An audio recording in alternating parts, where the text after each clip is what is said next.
Alhamdulillahi ala ihsani wa syukru lahu ala taufiqihi wa amtinanih. Asyhadu an la ilaha illallah wahdahu la syarika lahu ta'ziman li sya'nih.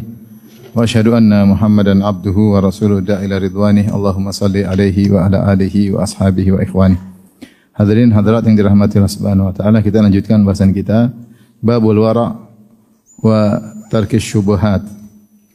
Al-wara' adalah tarku ma qad yadhurru fil akhirah, yaitu meninggalkan sesuatu yang bisa jadi memberi mudarat di akhirat. Apalagi yang memberi mudarat dengan pasti. Jadi meninggalkan sesuatu yang bisa jadi memberi mudarat di akhirat. Dan al-wara' ada dua, ada yang disebut al-wara' al-wajib, wara' yang wajib yaitu meninggalkan perkara-perkara yang haram. Perkara-perkara yang haram, maka wajib baginya wara' untuk dia tinggalkan perkara-perkara tersebut. Adapun al-wara' yang syubhat yaitu adalah tarku atau wara' yang sunnah. Al-wara' yang sunnah adalah tarku syubhat. Tarku syubhat. Meninggalkan syubhat hukumnya sunnah meskipun tidak sampai derajat wajib, ya. Karena syubhat tidak diketahui hukumnya dengan jelas, bisa jadi hukumnya haram dan bisa jadi memberi kemudaratan di akhirat. Maka konsekuensi dari wara' adalah meninggalkan perkara yang meragukan. Dari sini kita tahu bahwasanya zuhud lebih tinggi daripada wara'. Karena zuhud adalah tarku ma la yanfa'u fil akhirah. Zuhud adalah meninggalkan perkara yang tidak bermanfaat di akhirat, ya. Bukan cuma yang memberi mudarat di akhirat ditinggalkan, bahkan yang tidak bermanfaat pun dia tinggalkan. Sehingga ketika dia mau melakukan sesuatu, dia renungkan dulu, apa yang saya lakukan ini ada manfaatnya di akhirat enggak? Ada pahalanya enggak? Gampangannya, ada pahalanya enggak? Saya melakukan kegiatan ini. Kalau ada, dia kerjakan. Kalau tidak ada pahala, maka dia tinggalkan. Ketika dia meninggalkan sesuatu karena dia tahu tidak ada pahalanya di akhirat, maka itu namanya zuhud. Dan dia lebih tinggi daripada al-wara'. Pembahasan ini sangat penting. Kita tahu bahwasanya dalam kehidupan kita banyak perkara yang jelas-jelas haram dan juga banyak perkara-perkara yang syubhat, ya. Karena keterbatasan ilmu kita tidak tahu hukumnya apa, haram atau halal. Maka kalau kita ingin dapat pahala, maka kita tinggalkan. Selama itu kita ragu, belum jelas hukumnya bagi kita, maka kita tinggalkan. Itu yang disebut dengan wara'. Kemudian Al-Imam Nawawi rahimahullah membawakan dua ayat terkait dengan bab ini. Kemudian setelah itu baru membawakan banyak hadis. Yang pertama, qala Allah Ta'ala, Allah berfirman, wa tahsabunahu hayyinan wa huwa indallahi azim. Kalian menganggap perbuatan kalian adalah perkara yang ringan, padahal di sisi Allah adalah agung, ya. Ayat ini terkait dengan kisah Aisyah radhiyallahu taala anha yang dituduh berzina oleh orang-orang munafikin dalam suatu peristiwa yang disebut dengan haditsatul ifk. Haditsatul ifk yaitu tuduhan dusta. Di mana Nabi sallallahu alaihi wasallam dan para sahabat berperang dalam perang namanya Ghazwatul Muraisi. Ghazwatul Muraisi ya sekitar tahun 5 Hijriah. Kemudian ketika balik pulang ke Madinah, ternyata Aisyah radhiyallahu anha ya di malam hari, kemudian beliau pergi meninggalkan onta beliau dengan kerandanya untuk buang hajat. Ketika beliau buang hajat, kemudian beliau balik, ternyata beliau lupa kalung beliau tidak ada, maka beliau lagi cari kalungnya sehingga beliau terlambat karena mencari kalung. Padahal sudah tiba saatnya rombongan untuk lanjut kembali. Kata Aisyah radhiyallahu taala anha, wa kunna nisa'u khifafan. Dahulu zaman kami para wanita itu kurus-kurus, ya. Sehingga seperti Aisyah radhiyallahu anha kalau mau naik onta ditaruh dulu di atas keranda, kemudian diangkat oleh beberapa orang lelaki untuk mengangkat Aisyah di atas onta. Rupanya mereka menyangka Aisyah sedang berada dalam keranda karena Aisyah ringan, ada enggak ada seperti sama saja, ya.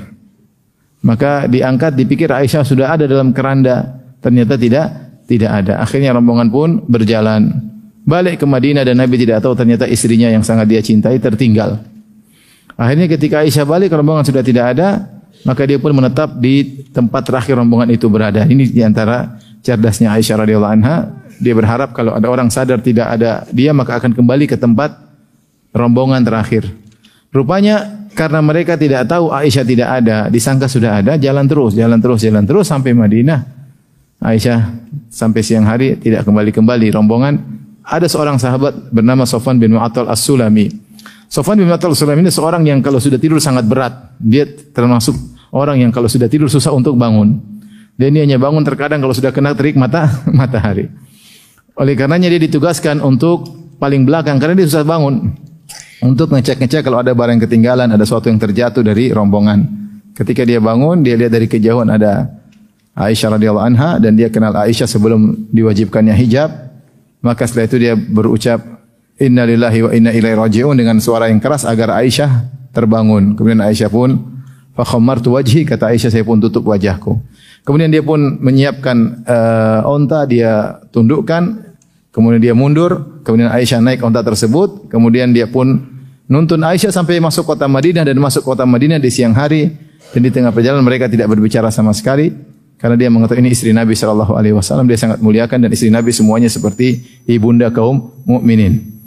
Masuk di Madinah siang hari, maka ini dijadikan kesempatan oleh orang-orang munafikin untuk menuduh Aisyah berzina. Maka tersebarlah berita yang memprovokasi bahwasanya Aisyah telah berzina dengan seorang sahabat namanya Sofwan bin Mu'attal As-Sulami. Tentunya adalah kedustaan kalau Aisyah dan Sofwan bin Mu'attal atau namanya orang berzina pasti sembunyi-sembunyi pulangnya. Ini kenapa santai aja di siang hari? Ya, ternyata dijadikan bahan, digoreng oleh orang-orang munafikin. Begitu kuatnya gorengan tersebut sampai ada sebagian sahabat terprovokasi, 3 orang, di antaranya adalah Hamnah bintu Jahsh, kemudian di antaranya Mistah dan di antaranya Hasan bin Sabit, penyair Rasulullah sallallahu alaihi wasallam. Akhirnya mereka didera karena ikut-ikutan menuduh Aisyah radhiyallahu taala anha. Nah, ketika itu turunlah ayat sekitar 15 atau lebih membela Aisyah radhiyallahu taala anha. Ya.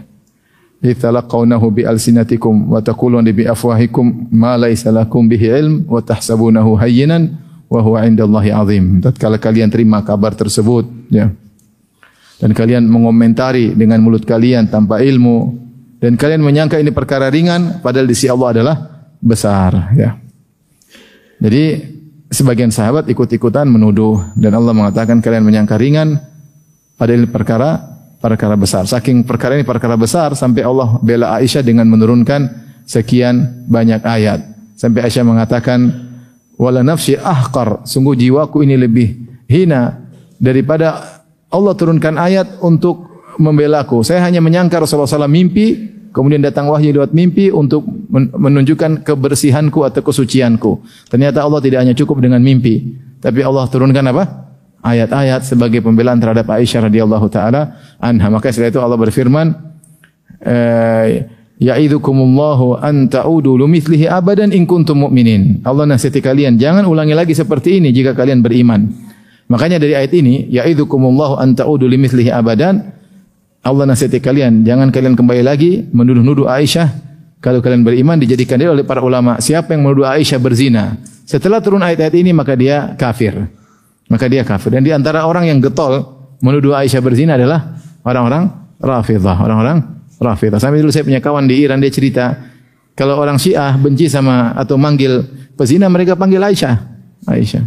Mereka panggil apa? Aisyah. Jadi gelar untuk orang yang wanita berzina untuk menanamkan kebencian kepada Aisyah radhiyallahu taala anha. Itu adalah hal yang ringan bagi mereka karena di antara ibadah mereka adalah melaknat para sahabat. Makanya doa mereka terkenal nama doa Sonamai Quraisy. Itu doa mereka, Allahumma la'an Sonamai Quraisy. Ya Allah, laknatlah dua berhala orang Quraisy, wajibtaihima wa tagutaihima. Ya Allah, laknatlah dua berhala orang Quraisy. Maksudnya Abu Bakar dan Umar. Abu Bakar dan Umar radhiyallahu taala anhuma, ya. Taib, di sini Allah mengatakan kalian menyangka itu ringan padahal di sisi Allah adalah agung. Ayat ini wallahu alam bisawab dibawakan oleh Imam Nawawi agar kita tidak bermudah-mudah untuk mengkonsumsi syubhat. Karena syubhat itu kalau diikuti terus bisa jadi suatu saat haram. Kalian anggap ringan ternyata urusannya besar nanti di akhirat. Oleh karenanya hati-hati, ya. Sebaiknya kalau ada syubhat kita tinggalkan. Jangan spekulasi, tenang aja, tahu-tahu ternyata haram. Mudah, syubhat tinggalkan, selesai.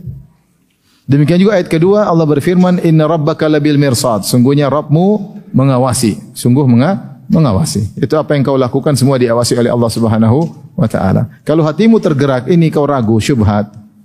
Ya, hendaknya kau tinggalkan sebagai bentuk wara. Sebagai bentuk apa? Wara. Sebagai bentuk wara. Ya, ini mulia di sisi Allah Subhanahu wa taala. Ya, karena meninggalkan perkara yang syubhat hukumnya sunnah, yaitu diberi ganjaran oleh Allah Subhanahu wa taala. Sering-sering melakukan syubhat lama-lama terjerumus dalam keharaman. Setelah itu Al-Imam Nawawi rahimahullah membawakan banyak hadis, di antaranya hadis pertama An Nu'man bin Bashir radhiyallahu taala anhuma, dari Nu'man bin Bashir, semoga Allah meridai keduanya, karena Nu'man sahabat, Bashir juga sahabat. Ayah dan anak sama-sama sahabat, makanya dikatakan radhiyallahu anhuma, semoga Allah merahmati keduanya, ayah dan anak. Nu'man bin Bashir berkata, qala sami'tu Rasulullah sallallahu alaihi wasallam yaqul, aku mendengar Rasulullah sallallahu alaihi wasallam bersabda, innal halala bayyinun, sungguhnya yang halal itu jelas. Wa innal harama bayyinun, yang haram juga jelas. Wa bainahuma mushtabihatun, dan di antara yang jelas-jelas ini ada perkara yang meragukan. La ya'lamuhunna katsirun minan nas, kebanyakan manusia tidak tahu hukum aslinya apa, hakikatnya apa, halal atau haram. Jadi Rasulullah jelaskan, kalau kita bagi perkara-perkara ada tiga, ada yang jelas halal, ada yang jelas haram, ada yang di antara keduanya. Seperti kalau kita kaitkan misalnya makanan, yang halal jelas ya, yang jelas apa, misalnya bakwan goreng, tahu goreng, pisang goreng, ya halal jelas. Yang haram khamar, ya, babi, ya, anjing, ya, jelas ya, haram. Wa bainahuma umurun musyabbihat, ada perkara yang ragu, ragu. Ya, bahkan sebagian kita ustaz juga terkadang ragu ya. Contoh misalnya hewan-hewan yang ditinggal di laut, tapi dia tinggal di laut secara murni, di air terkadang di darat, disebut barmai, hewan dua alam. Nah, di hewan dua alam ini ada yang misalnya buas seperti buaya, hukumnya apa? Ya, ini dibahas oleh para ulama ya. Hukumnya apa? Ditinjau dari dia kebanyakan tinggal di air, maka dia diikutkan dengan hukum hewan air, dan hukum hewan air semuanya halal. Meskipun yang bengis, contohnya ikan paus. Contohnya ikan apa? Hiu ya. Ikan hiu meskipun jahat, halal atau haram? Ada yang ragu? Kalau supaya enggak ragu, makan tuh ikan hiu ya. Kalau di Madinah banyak orang jual ikan hiu ya. Khawatir dibelah keluar kepala orang. Misalnya di Madinah saya sering ke pasar, ikan hiu yang segini, bukan yang gede-gede, enggak ya. Gede-gede ngeri juga kadang-kadang ya. Yang kecil-kecil gini banyak dijual ya. Jadi semua yang hanya tinggal di air, meskipun sebuas apapun, hukumnya apa? Halal. Ya, seperti ular laut ya. Kemudian ikan pare atau ikan hiu, pokoknya semuanya halal. Jadi masalah ikan yang tinggal di dua alam ya.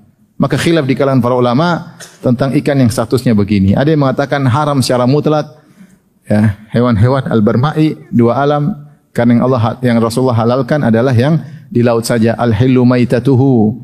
Semua hewan laut hukumnya halal. Ada yang mengatakan ditinjau dari kebanyakan mana dia tinggal. Kalau dia tinggal kebanyakan di air, maka diikutkan dengan hewan air. Buaya lebih sering di darat, sering jemuran atau sering berenang? Buaya. Tergantung buaya mana. Kalau buaya darat, sering di luar. Kalau buaya, sering di darat atau di laut? Di laut, di air. Makanya sebenarnya berfatwa buaya hukumnya apa? Halal. Dan sampai sekarang saya tidak mau makan sate buaya ya. Sebenarnya lama mengambil hukum yang lebih hati-hati, kata mereka, kalau dia tidak hidup di dua alam, darat ataupun laut, maka kita ikutkan saja dengan hewan darat. Kita lihat kalau dia buas, makanya hukumnya haram. Kalau dia buas hukumnya haram, kalau tidak buas kita sembelih. Seperti penyu, dia tinggal di darat dan di laut. Kalau bertelur dia ke daratan. Ini bagaimana? Kalau ada darah yang mengalir maka disembelih. Kita ikutkan seperti hukum hewan darat. Kalau kepiting, darat laut, enggak ada masalah kepiting, enggak ada aliran darah dalam tubuhnya, maka hewan seperti ini tidak perlu disembelih. Intinya masalah ini masalah khilaf ya.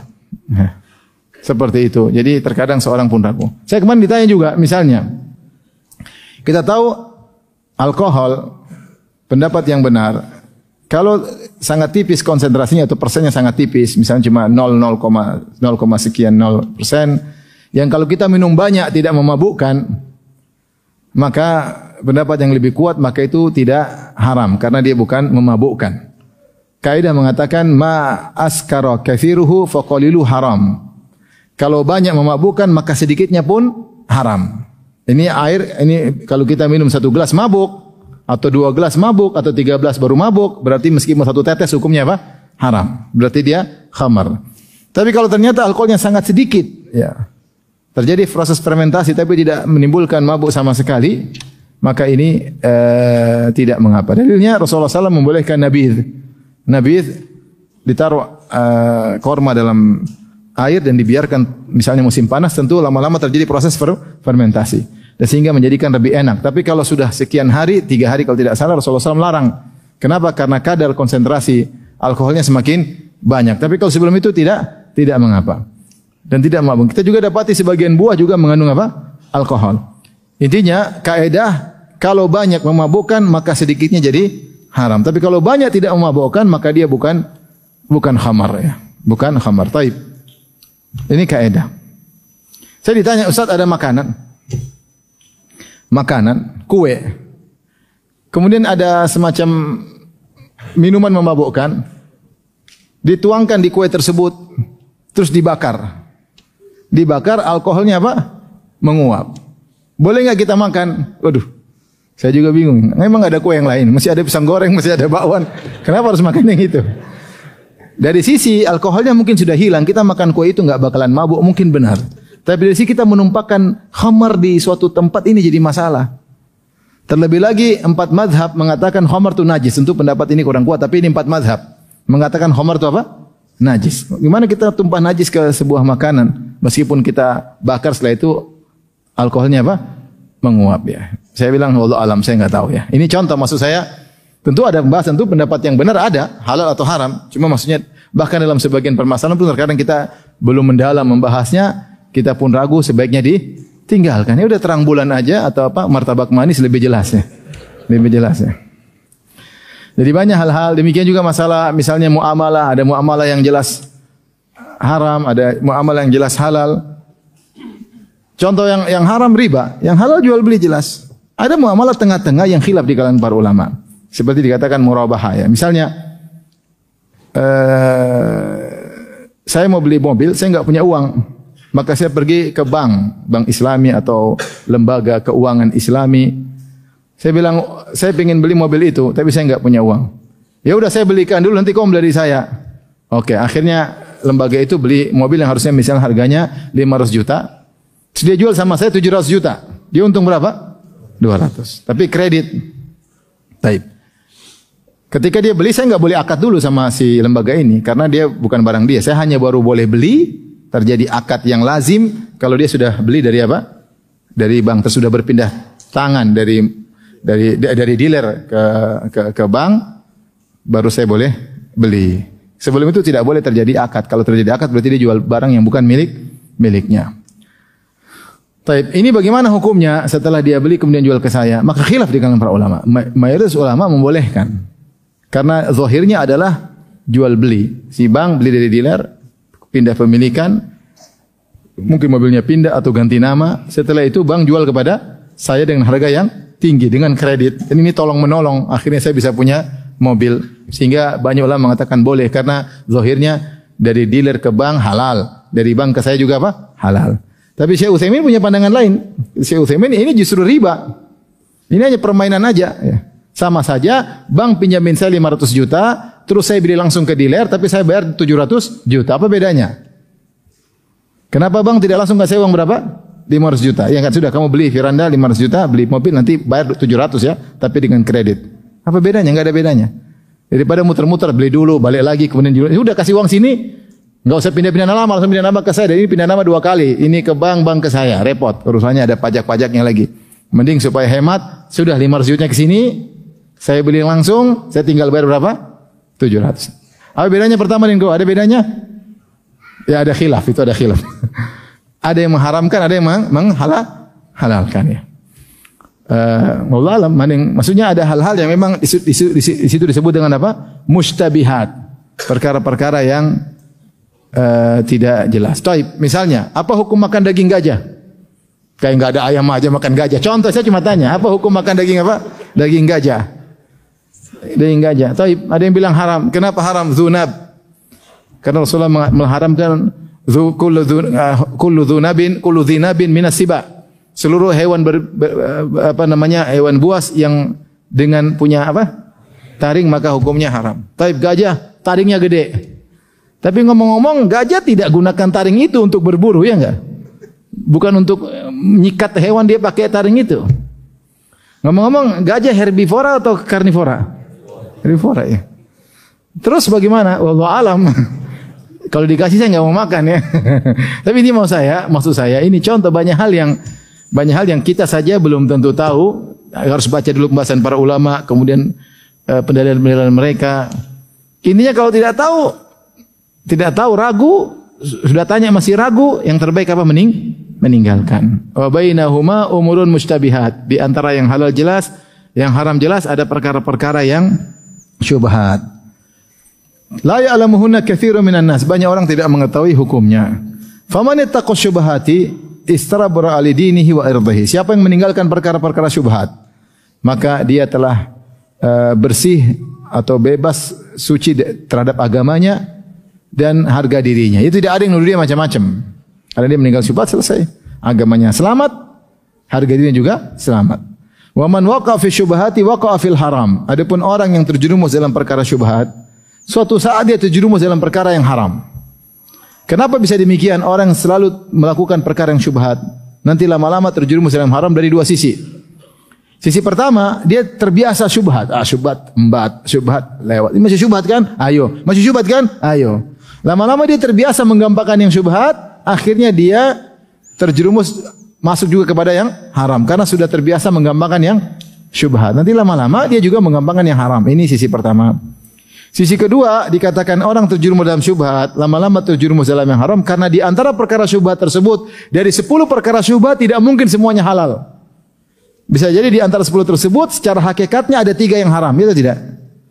Maka kata Nabi, siapa yang selalu terjerumus dalam syubhat, dia pasti terjerumus dalam perkara yang haram. Karena syubhat itu kan dia tidak tahu, padahal hakikat perkara ini ada hakikatnya. Taruhlah ada 20 perkara syubhat, mungkin 3 di antaranya haram. Kalau dia embat semuanya 20-20-nya, pasti dia terjerumus dalam 3 yang haram. Maka jalan selamat, agar selamat bagi agama dan selamat bagi harga diri, tinggalkan yang syubhat.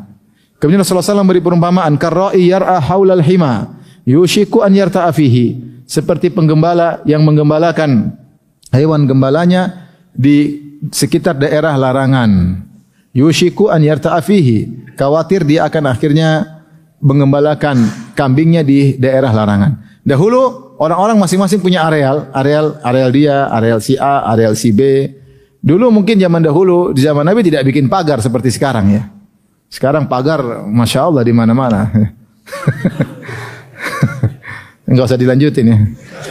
Jadi pokoknya dulu tidak pakai pagar, jadi mungkin cuma jarak pohon itu ke pohon ini, gunung sana ke gunung ini. Ya, jadi karena tidak ada garis yang pasti, ketika seorang mulai menggiring ke arah di batas-batasan areal dia, lama-lama kambingnya dia tidak sadar, lama-lama dia bawa kambingnya ke areal orang. Kenapa dia nyerempet, lama-lama akhirnya terjerumus. Di sini Nabi memberi perumpamaan, karra'i yar'a haulal hima, seperti penggembala yang menggembala di sekitar daerah terlarang. Yushiku an yarta'a fihi, khawatir dia akhirnya terjerumus dia akhirnya menggembalakan di daerah terlarang. Ala wa inna likulli malakin hima. Ketahuilah setiap raja, setiap penguasa punya areal terlarang, jangan didekati. Ala wa inna himallahi maharimuhu. Ketahuilah daerah terlarang Allah adalah yang Allah haramkan. Jangan dekat-dekati, jangan serempet-serempet. Siapa yang serempet akhirnya terjerumus. Wa inna fil jasadi mudghatan. Ketahuilah bahwasanya dalam jasad ada segumpal daging. Idza salahat salahal jasadu kullu. Kalau baik segumpal daging itu, maka baik pula anggota tubuh yang lain. Wa idza fasadat, jika segumpal daging tersebut rusak, fasadal jasadu kullu, maka yang lain juga ikut rusak. Ala wahyal qalb, maka itulah hati. Ini dalil bahwasanya pengaruh seorang wara' atau asal-asalan makan yang syubhat, makan yang haram itu punya pengaruh di hati. Kalau seorang wara', hatinya insya Allah lebih apa? Lebih baik. Hatinya lebih bertakwa, lebih khusyuk. Ini enggak wara'. Ya. Tapi kalau orang enggak wara', syubhat dia embat, haram dia sikat, maka hatinya akan apa? Rusak. Sebagaimana mengatakan dalil bahwasanya makanan punya pengaruh terhadap kebersihan hati seseorang, sikap dia dalam menghadapi permasalahan mempengaruhi sikap hati seseorang. Kalau orang nawarin antum suatu muamalah, antum ragu, udah tinggalin aja, enggak usah, tinggalin ya. Tinggalin. Allah akan bukakan rezeki yang lain ya. Kecuali antum tanya, antum yakin halal, lakukan. Kalau antum tanya, antum enggak yakin, apalagi ada yang mengharamkan, antum ragu, tinggalkan, hukumnya sunnah. Sudah selesai, tinggalkan. Daripada nyerempet-nyerempet perkara yang syubhat, lama-lama terjerumus dalam perkara yang haram. Tapi kita lanjutkan hadis berikutnya.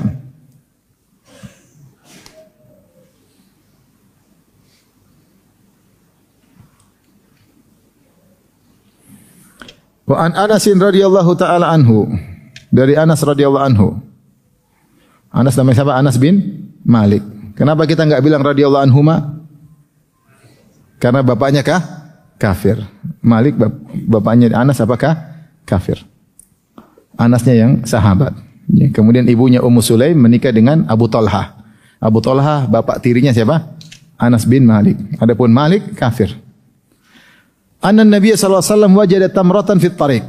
Nabi sallallahu alaihi wasallam mendapati sebutir korma di jalan.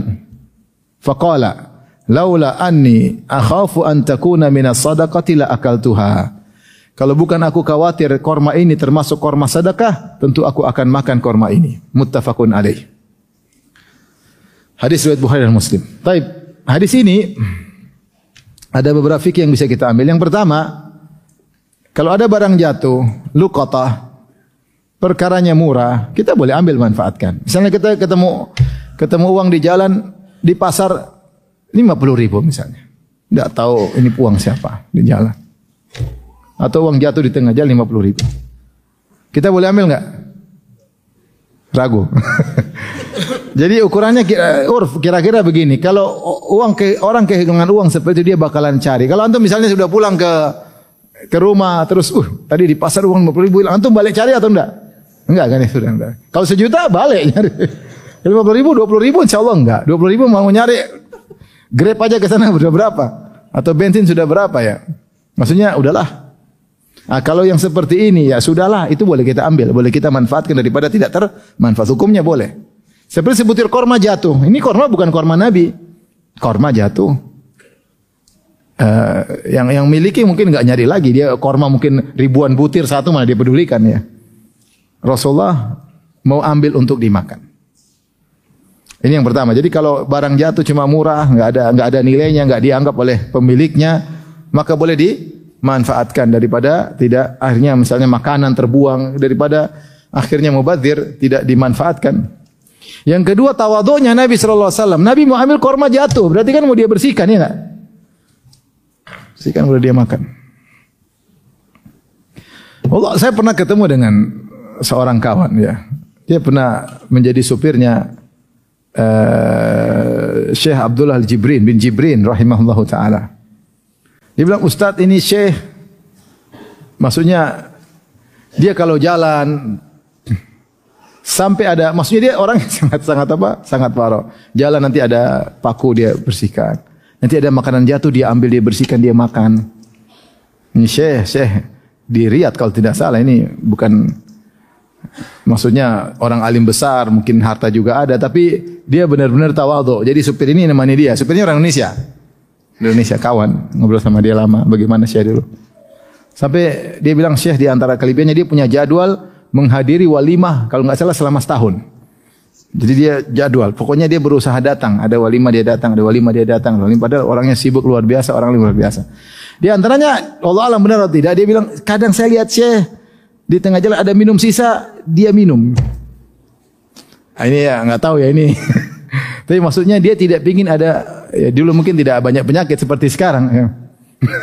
Kalau sekarang minumnya, kalau ada botol bekas minumnya pakai masker. Gimana caranya? Masker taruh baru minum. Tapi maksud saya Nabi dulu begitu.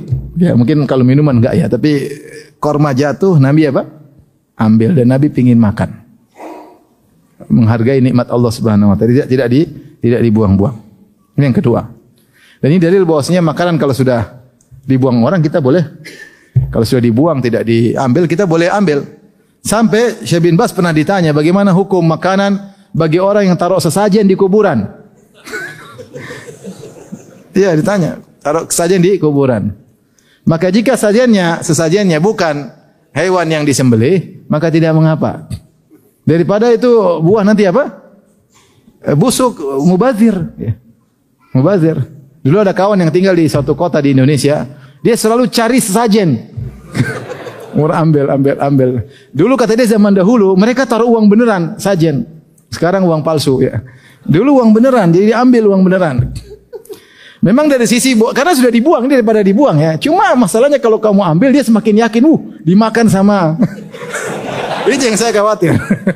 Itu saya khawatir. Tapi kalau hukum asal, sesuatu yang dibuang tidak ada manfaatnya, boleh kita ambil. Boleh kita ambil ya. Dia tidak perlu lagi, kita boleh ambil daripada mubazir ya.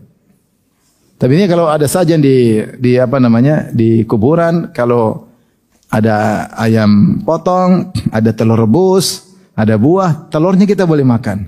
Buahnya kita boleh makan. Cuma saya khawatir tadi. Ada yang datang, luar biasa. Dimakan sama penghuni ya. Penjaga penjaga gunung dan seterusnya.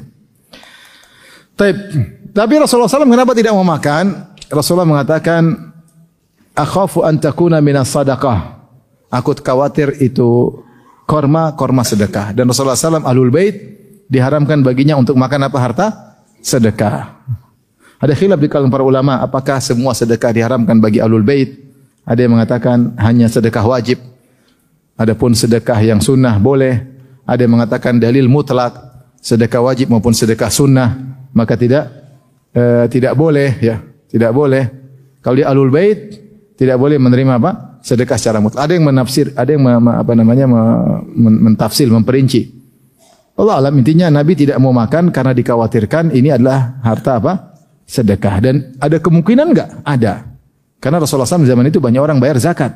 Bisa jadi ada orang lagi bawa buah zakat atau harta zakat atau kormanya jatuh.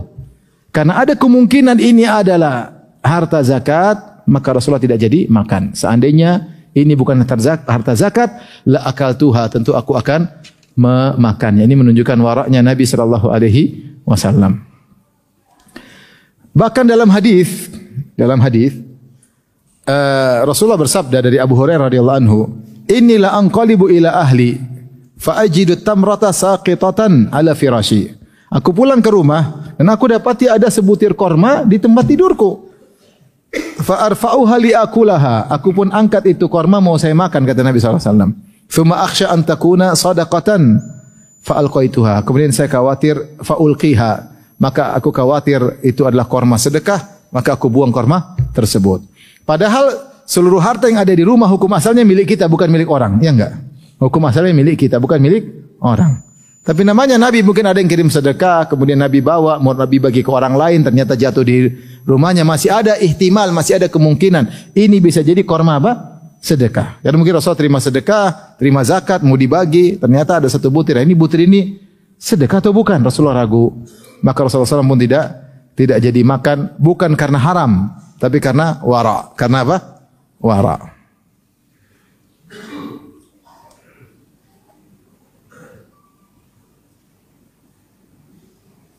Dalam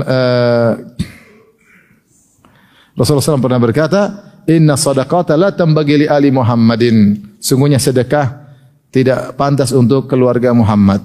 Inna ma hiya awsakhun nas, karena itu adalah kotoran dari manusia, karena orang dengan zakat membersihkan dosa-dosanya, membersihkan haram-haram dari hartanya, tidak pantas dikonsumsi oleh Nabi dan keluarganya. Itu sebab kenapa Rasulullah SAW tidak mau makan harta sedekah. Makanya ketika Salman Al-Farisi datang kepada Nabi ingin tes, ini Rasulullah atau bukan? Karena pendeta yang bertemu dengan Salman mengabarkan bahwasanya Rasul terakhir itu dia tidak makan sedekah tapi makan apa? Hadiah. Maka akhirnya Salman bilang ini sedekah. Ternyata Rasulullah terima, kemudian Rasulullah bagi semua kepada sahabat-sahabat, dia tidak ikut makan.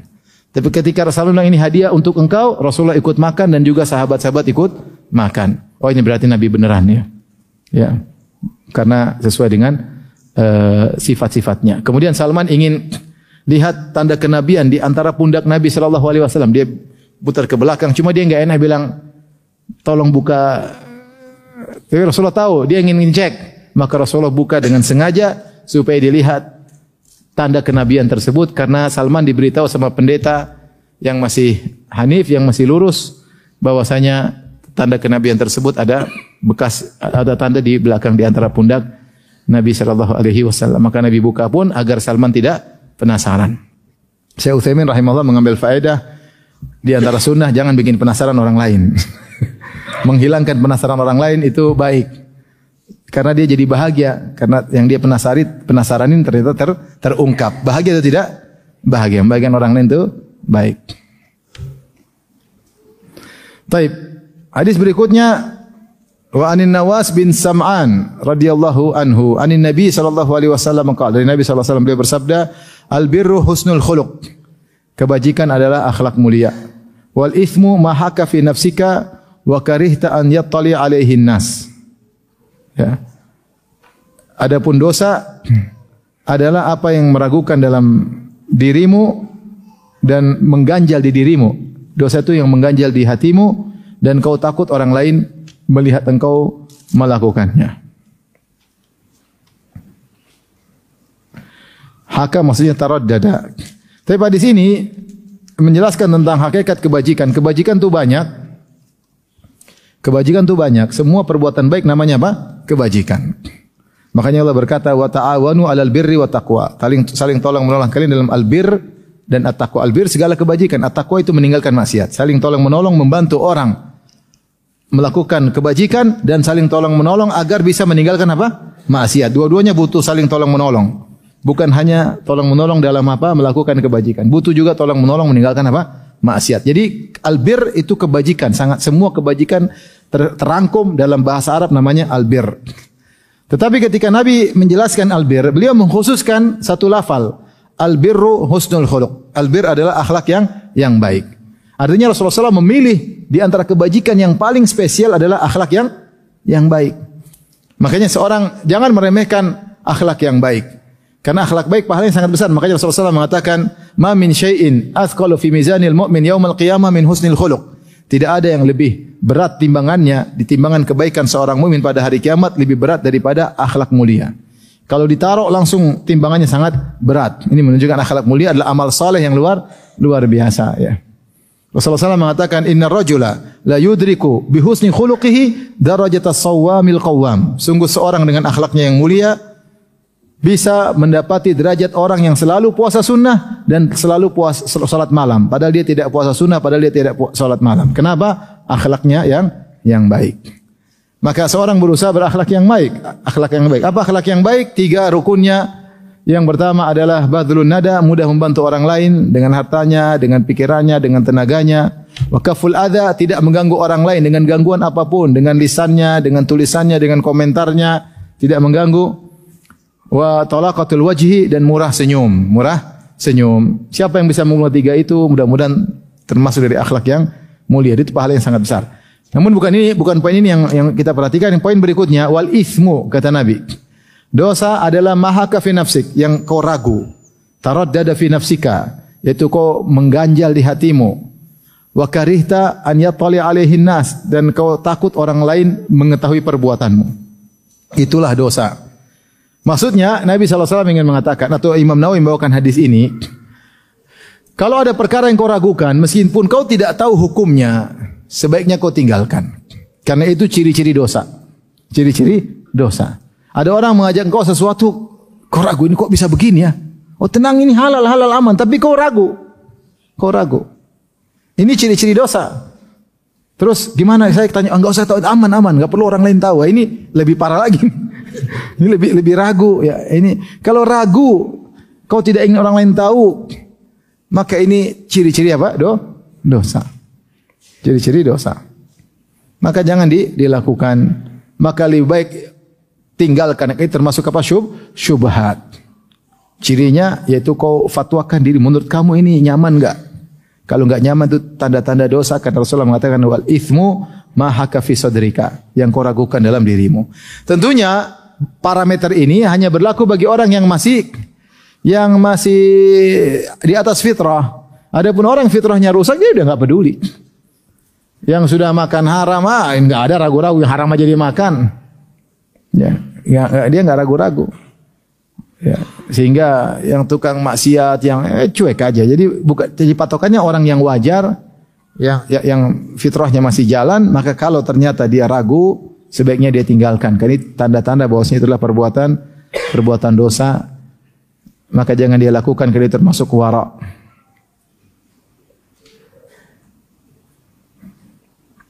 Sama hadis berikutnya, wan Anwabisah bin Ma'bad radhiyallahu anhu qala ataitu Rasulullah sallallahu alaihi wasallam faqala, aku mendatangi Rasulullah sallallahu alaihi wasallam, kemudian berkata, "Ji'ta tas'alu 'anil bir?" Qultu na'am, engkau datang untuk bertanya tentang kebajikan? Aku berkata benar. Faqala istafti qalbak, tanyakan kepada hatimu.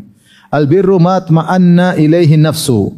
Matma'annat ilaihi nafsu. Kebajikan adalah yang jiwamu tenang ketika melakukannya. Watma'anna ilaihil qalbu, dan hatimu nyaman ketika melakukannya. Jiwa nyaman, hati nyaman.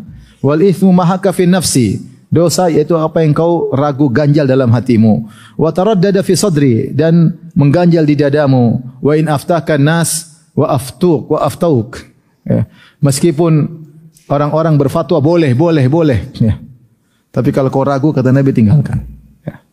Meskipun orang bilang, oh ini boleh, tapi kok Allah bikin kau ragu, hati enggak nyaman, enggak enak kalau orang lain tahu.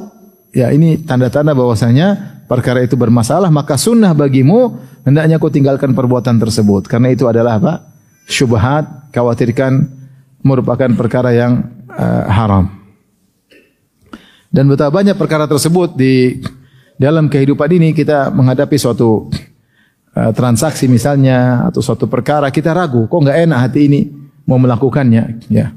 Itu tanda-tanda bahwasanya itu bermasalah. Ya. Tanda-tanda bahwasanya itu bermasalah. Ya. Kita harus misalnya harus melakukan sesuatu yang ini kalau ketahuan orang menunjukkan tidak nyaman. Ini kalau ketahuan malu. Nah, kalau kita merasa malu ketahuan orang, maka menunjukkan bahwasanya perkara itu hukumnya adalah haram atau minimal syubhat, maka kita dianjurkan untuk meninggalkan perbuatan tersebut. Itu adalah salah satu parameter. Kecuali kalau kita sudah tanya sama ulama dan ternyata jelas-jelas halal dan kita sudah tidak ragu lagi, maka silakan. Tapi kalau kita sudah tanya, dibilang halal, kita masih kok enggak nyaman ya. Ternyata apalagi ada yang mengatakan haram, sementara hati kita condong kepada tidak nyaman, maka sunnahnya apa? Tinggalkan. Dapat pahala. Ini wara' yang mustahab. Tapi habis ini ada hadis yang panjang, cuma waktu sudah habis ya. InsyaAllah habis azan silakan orang yang bertanya. Terus sekarang bertanya, saya persilahkan. InsyaAllah kita lanjutkan pada kesempatan yang lain.